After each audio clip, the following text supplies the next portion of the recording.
Hello everyone, welcome to coconut IAS mini topic series for UPSC prelims 2021। आज का 43rd topic है हमारा, 43वां topic है अपना इक्वेटोरियल इंडियन ओशियन ओशिलेशन। ओके, इस शॉर्ट में बोलते हैं इक्विनो। तो ये आपको नाम से भी थोड़ा टफ लग सकता है, लेकिन ये अगर एक्सपेक्टेड क्वेश्चन में हो तो आपको करना पड़ेगा, है ना। टफ थोड़े क्वेश्चन तो हमें टफ भी करने पड़ते हैं। तो आप ये देखो, इसमें इस डायग्राम में हम पहले देखते हैं। तो ये जो दिख रहा है ना, इंडियन ओशन डाइपोल की पॉजिटिव फेजेस है। तो जो है ये इक्विनो जो अपना है, ये भी इंडियन ओशन डाइपोल का ही एक कंपोनेंट है, मतलब इसी का एक पार्ट लगा लो एक तरह से। तो मतलब इसकी तो कोई अलग से फोटो थी नहीं, तो इसी को हम इमेजिन करेंगे और वैसा ही इसी का एक कंपोनेंट है ये। तो जो डायग्राम में आप देखो कि जो हमारा सोमालिया की साइड वाला जो रीजन है ना, अफ्रीका जो का ईस्ट एरिया, और हमारा आता है ये वेस्ट, है ना। तो वेस्ट इक्वेटोरियल बोलेंगे हम इसको। तो ये रीजन, और दूसरा सुमात्रा जो है ना, सुमात्रा आइलैंड, इसका ईस्ट साइड, सुमात्रा का ईस्ट साइड, इस वाले को हम ईस्टर्न रीजन बोलेंगे। तो जो सुमात्रा के पास जो वाला जो रीजन है, अगर यहाँ पे टेम्परेचर कम है, सी का जो सरफेस टेम्परेचर कम होता है, और जो वेस्टर्न साइड जो सोमालिया की साइड का अगर सी का टेम्परेचर 27-27.5 डिग्री अगर है, तो वहाँ का टेम्परेचर ज़्यादा है। अगर वहाँ का टेम्परेचर, सोमालिया की साइड वाला जो टेम्परेचर है ना, हमारा जो वेस्टर्न जो इक्वेटोरियल इंडियन ओशियन का जो वेस्टर्न रीजन है, यहाँ का अगर टेम्परेचर ज़्यादा है, 27.5 के आसपास या 27 के आसपास है, तो यहाँ से जो गर्म हवा होगी, फिर गर्म हवा होगी तो ऊपर जाएगी, ऊपर जाएगी तो फिर वो बादल बनेंगे और फिर बारिश होगी, ऐसा होगा। और सुमात्रा की साइड क्या होगा, यहाँ पे टेम्परेचर कम है, तो न तो बादल हवा ऊपर राइज करेगी और न ही बादल बनेंगे, न ही बारिश होगी। तो ये ऐसा ही इंडियन ओशियन का भी डाइपोल है जो पॉजिटिव फेज होती है।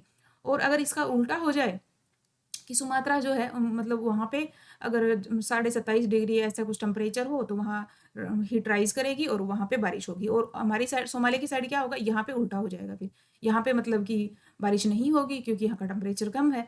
तो ये पूरा सर्कल चलता है ऐसे। और ये जो क्वेश्चन है ये भी ऐसा ही है, इंडियन ओशन डाइपोल भी ऐसा ही होता है, मतलब ये पूरा सर्कुलेशन का एक तरह से बता दिया गया है।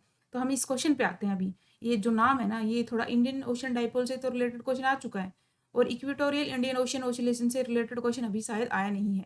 तो इक्विनो के नाम से ही या इसके नाम से भी क्वेश्चन दे सकता है, वही बातें हैं, लेकिन हमें याद रखनी है। तो इक्विनो होता क्या है, is defined as oscillation between a state in which the convection या प्रिसिपिटेशन, मतलब क्लाउड फॉर्मेशन या rainfall, is enhanced over western equatorial Indian Ocean and suppressed clouding over the eastern equatorial Indian Ocean west of Sumatra, और that is in which, मतलब या फिर reverse हो जाए इसका, है ना। Enhanced over EEIO and suppressed over WEIO। वही बातें हैं कि WEI जो वेस्टर्न इक्वेटोरियल इंडियन ओशन है, जो वेस्टर्न साइड है, जो हमने देखा इधर का जो वेस्टर्न सोमालिया का साइड है, यहाँ पे अगर क्लाउड फॉर्मेशन ज़्यादा हो, रेनफॉल ज़्यादा हो, तो यस यही वाली थी नहीं ये, हाँ, या और दूसरी साइड सप्रेस हो जाए, मतलब कम हो जाए, कहाँ, ईस्टर्न साइड में, सुमात्रा की साइड में। तो या तो ये सिचुएशन या इसका रिवर्स हो जाए, ये तो पूरा प्रोसेस है ना। ये जो ओसिलेशन का प्रोसेस है, इसे इक्विनो बोलते हैं। ओके, एंड मतलब ये है कि and the monsoon EQUINOO link is manifested as a link between the outgoing long wave radiation anomaly और the Indian region and that of the और द इक्वेटोरियल इंडियन ओशियन। तो जो हमारा रीजन है और इंडियन ओशियन का जो reason है, यहाँ पे मतलब एक लिंक सा इस्टेब्लिश हुआ है जो मानसून के बीच में और इक्विनो जो है इनके बीच में, कि जो आउटवे, मतलब यही याद रख लेना थोड़ा सा यार, मतलब ऐसे तो पॉइंट कम ही है ये। आउटगोइंग जो लॉन्ग वेव रेडिएशन होती है ना, वही जो कन्वेक्शन होगा ऊपर उठेंगी, जो जाती हुई जो रेज होती हैं वो लॉन्ग वेव होती हैं, और जब आती हैं तो वो शॉर्ट वेव होती हैं। तो जब आउटगोइंग होंगी तो वो एक मतलब कन्वेक्शन होगा, फिर बादल बनेंगे, फिर बारिश होगी, उस अनामली को बताया, मतलब एक लिंक है उन दोनों के बीच में, ये बताया।